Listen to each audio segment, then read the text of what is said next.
होय वर्षा, आज गुढीपाडव्याचा सण असताना देखील एका सिलेंडरसाठी लांबच लांब रांगा ज्या आहेत त्या लागल्याचं पाहायला मिळतं आहे. राहता शहरातील जी इंडियन गॅस एजन्सी आहे त्या बाहेरचं हे चित्र आहे आणि अनेकांचे गॅस जे आहे ते आज अचानक संपल्यामुळे अनेक ग्राहक जे आहेत ते रांगेमध्ये उभं असल्याचं चित्र पाहायला मिळतं आहे. जवळपास 1-1 किलोमीटरच्या रांगा ज्या आहेत त्या या परिसरामध्ये पाहायला मिळत आहेत. वितरण व्यवस्थित व्हावं म्हणून इंडियन एजन्सीनं 2 ठिकाणी वितरण जे आहे ते सुरू केलेलं आहे. मात्र गेल्या 8 दिवसामध्ये अनेक वेळा गॅसचा तुटवडा भासल्यानं ग्राहकांना मनस्ताप सहन करावा लागतोय. आपल्यासोबत काही ग्राहक आहेत, त्यांच्याशी बोलण्याचा आपण प्रयत्न करू. तुमचा गॅस सिलेंडर कधी संपला आणि काय आता सध्या आज गुढीपाडवा आहे, आज गोडधोड करतो? पाडवा आहे, स्वयंपाक नाही, काही नाही. 8 दिवसापासून गॅस संपेले. नंबराला हे करेले, बुकिंग करेले तरीच भेटाना. काय काय सांगितलं जातं? काही नाही, हेच भेटत नाही, आली नाही गाडी, काही नाही.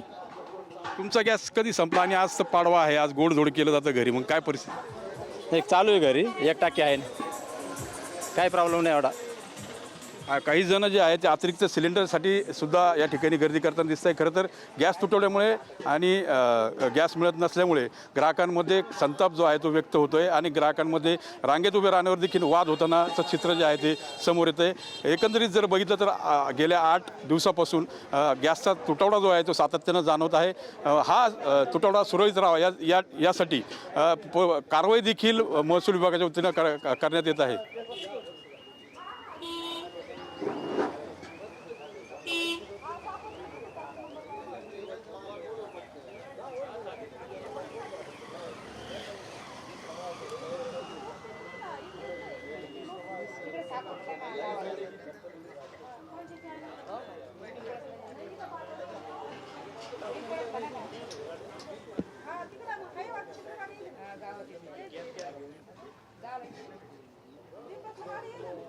ओके, एक वॉक थ्रू मारून घेऊ आपण. सगळं दाखवतोय.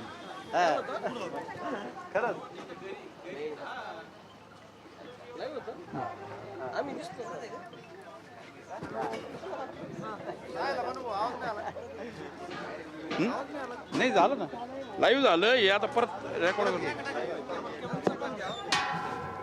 हा कुठं साहेब या ना इकडं.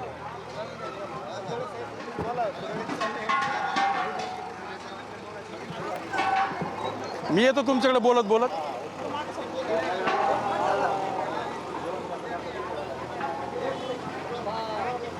जेवण करते आम्ही अजून नाही.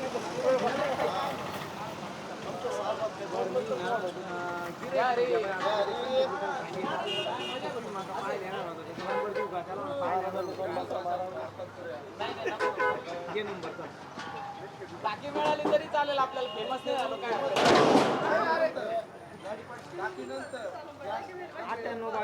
एकीकडे नवीन मराठी वर्षाचं स्वागत होतं आहे. आज गुढीपाडवा आहे आणि प्रत्येकांच्या घरी आज गोडधोड जो आहे ते केलं जातं. मात्र गॅस तुटवड्यामुळे एक सिलेंडरसाठी लांबच लांब रांग लागल्याचं आपल्याला पाहायला मिळतं. ग्राहक जे आहेत ते खरं तर सकाळपासूनच रांगेमध्ये उभं राहत असल्याचं चित्र जे आहे ते राहता तालुक्यात पाहायला मिळतं आहे.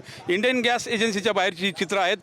गॅस पुरवठा सुरळीत राहावा यासाठी 2 ते 3 ठिकाणी वितरण जे आहे ते एजन्सीमार्फत केलं जातं आहे. मात्र तरीही लांबच लांब रांगा ज्या आहेत त्या ग्राहकांच्या लागलेल्या आहेत. गुढीपाडव्याचा सण आणि त्यामध्ये गॅस संपल्यामुळे मोठ्या अडचणींना नागरिकांना सामोरं जावं लागतं आहे. तर काही जण अतिरिक्त टाकी मिळावी यासाठी देखील गर्दी करताना पाहायला मिळतं आहे.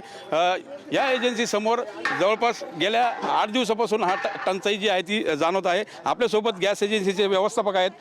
काय परिस्थिती आहे आज, गॅस पुरवठा कसा आहे? कारण काही दिवसांपासून अनेक वादविवाद ग्राहकांमध्ये आपल्या रांगेमधून उभं राहण्यावरून देखील होताना पाहायला मिळतं. 2 दिवस झाले, 17 ते 19, 3 दिवसात जवळपास 2 लोड म्हणजे 525 प्रमाणे 1050 सिलेंडर आम्हाला या ठिकाणी आलेले आहे आणि एकदम शांततेत इथं या ठिकाणी वितरण चालू आहे. तरी माझी ग्राहकांना विनंती आहे की आपण भावनिक होऊन बुकिंग करू नये, अफवावर विश्वास ठेवू नये. सिलेंडर वितरण हे शासनातर्फे व्यवस्थित होत आहे. तरी कोणी अफवावर विश्वास ठेवून बुकिंगसाठी घाई करू नये व सिलेंडर वेळच्या वेळी मिळणार आहे. आणि एक महत्त्वाचा मुद्दा म्हणजे आपण जे सुरक्षा होज वापरतो ही ISI प्रमाणितच वापरावी. दर 5 वर्षांनी ही सुरक्षा होज बदलणे आवश्यक आहे. जरी पाईप तुम्हाला सुरक्षा होज बाहेरून चांगला दिसत असला तरी केमिकल वाहतूक होत असल्यामुळे पाईप आतून खराब होतो आणि एक्सपायरी डेट असते. प्रत्येक सुरक्षा होजला ही 5 वर्षाची एक्सपायरी डेट असते. तर प्रत्येक तुमचं म्हणणं आहे की जे पाईपलाईनवर देखील ग्राहक जे आहेत ते संताप व्यक्त करत आहेत. आता मला सांगा, तुमच्याकडे जो पुरवठा होतोय मागणीनुसार होतोय की काही दिवस थांबून पुरवठा या ठिकाणी येतोय तुमच्याकडे? नाही, कसं आहे, पुरवठा हा मागणीनुसारच होत आहे. आता थोडाफार आखाती देशात युद्धजन्य परिस्थिती असल्यामुळे थोडाफार परिणाम हा होणारच आहे. तरी पण आम्ही जास्तीत जास्त सिलेंडर मागणीप्रमाणे द्यायचा प्रयत्न हा करतो आहे. जवळपास 2-3 दिवसात आम्ही 1050 सिलेंडरचं वितरण या ठिकाणी केलेलं आहे. त्यामुळे कुठलीही गॅस टंचाई नाही आहे. फक्त माझा ग्राहकांना एक विनंती आहे की त्यांनी कुठल्याही अफवावर विश्वास ठेवू नये. गॅस पुरवठा जो आहे तो सुरळीत आहे. ग्राहकांनी फोनवर विश्वास ठेवू नये असं त्यांचं म्हणणं आहे. पण मात्र बघितलं तर कुठंतरी पॅनिक सिच्युएशन जी आहे ती पाहायला मिळते. टाकीसाठी तुम्ही किती दिवसापासून प्रयत्न करताय टाकीसाठी? दादा, टाकीसाठी किती दिवसापासून प्रयत्न? टाकी आमची 10 दिवस संपलेली, 10 दिवस झाले संपलेली आहे. मग आता चुलीवर चालू होतं गॅसवर याच्यावर.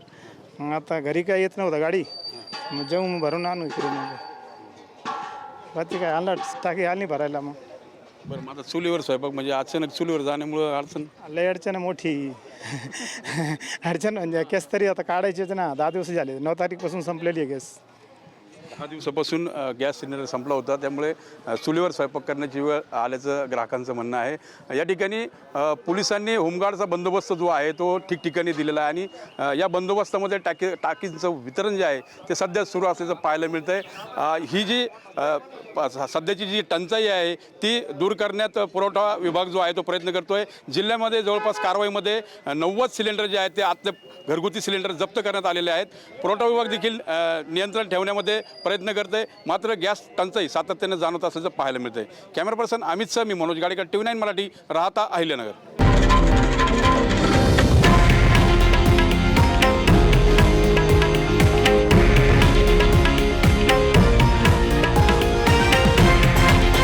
हे आहे देशातील नंबर 1 न्यूज नेटवर्क आणि आपण पाहत आहात TV9 मराठी, एकमेव.